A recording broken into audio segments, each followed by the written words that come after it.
सुखदेव जी कहते राजन तुम ही विचार करो ये संसार कैसे बना। अब सुखदेव जी बता रहे हैं संसार की स्थिति। बोले ये संसार में पहले कुछ नहीं था, चारों तरफ जल ही जल था। इस जल के ऊपर भगवान श्री हरि शयन कर रहे थे। नार अर्थात समुद्र पे जल पे शयन करने के कारण ठाकुर जी का नाम पड़ा नारायण। जब नारायण प्रभु विश्राम कर रहे थे तो नाभि से कमल का पुष्प निकला जिस पे 4 मुंह वाले ब्रह्मा जी बैठे थे। ब्रह्मा जी ने कठोर तपस्या की तो भगवान के दर्शन हुए। बोले सुनो ये सृष्टि को बढ़ाओ, सृष्टि बनाओ। जैसे कहा तो ब्रह्मा जी ने कहा प्रभु संसार बनाऊं तो बनाऊं कैसे? क्यों? क्योंकि प्रभु ये संसार की स्थिति बड़ी विचित्र है। क्या है विचित्रता? बोले इस संसार में जरा से किसी के पास धन आ जाए, पद आ जाए,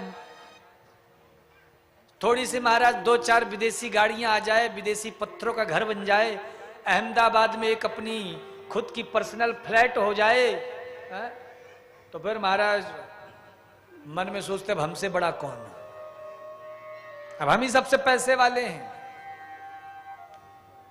तो बोले प्रभु आपने तो मुझे संसार का मालिक बना दिया, कहीं मेरे अंदर अभिमान आ गया तो क्या करूंगा? कहीं अभिमान आ गया तो क्या करूंगा? तो कथा कहती है बंधुओं,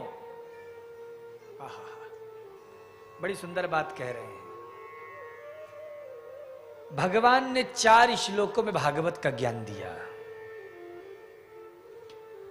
अहमेवा शमेवाग्रे नान्यदत् सदसत्परम्। अहमेवा शमेवाग्रे नान्यद्यत् सदसत्परम्।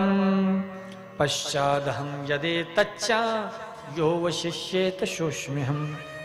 ऋतेर्थं यत् प्रतीयेत न प्रतीयेत चात्मनि। तद्विद्या आत्मनो मायां यथा भासो यथा तमः। यथा महांत भूतानि भूते सुच्चावचेष्वनु। प्रविष्टान्य प्रविष्टानि तथा तेषु न तेष्वहम्। एतावदेव जिज्ञास्यं तत्व जिज्ञासुनात्मनः। अन्वय व्यतिरेकाभ्याम यत्स्यात् सर्वत्र सर्वता। 4 श्लोकों में भागवत का ज्ञान दिया। भगवान कहते संसार में जो कुछ भी है वो सब मेरी इच्छा से है। मेरी जब इच्छा होती संसार में रहने की, खेलने कूदने की, तो संसार बना देता हूं। और जब मेरी इच्छा होती है तो एक क्षण में ही पूरी की पूरी लीला सृष्टि का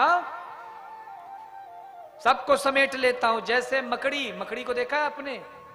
मकड़ी क्या करती, जब उसे रहने की इच्छा होती थूकती और जाल बना लेती है, और जब उसे भूख लगती तो अपना ही जाल समेट कर खुद ही खा जाती है। ऐसी ये संसार है। प्रभु को जब क्रीड़ा की इच्छा हुई तो संसार बनाया, और जब प्रभु का मन भर गया खेलते खेलते तो एक ही बार में पूरा संसार समेट लिया। संसार में जो कुछ भी है फिर भी दिखाई नहीं देता, और जो चीज नहीं है फिर भी दिखाई देता है। भगवान कहते इसे मेरी माया समझो। माया किसे कहते हैं? मां मतलब नहीं, या माने जो नहीं है वही माया है। ये संसार में जितने भी आज दिख रहे हैं ये सब एक दिन मिट जाएंगे, सब मिट्टी में मिल जाएंगे। लेकिन बोलो असली लगते हैं कि नहीं लगते? सच्चे लगते हैं कि नहीं लगते? सत्य प्रतीत होते कि नहीं होते? लेकिन कोई भी सत्य नहीं है।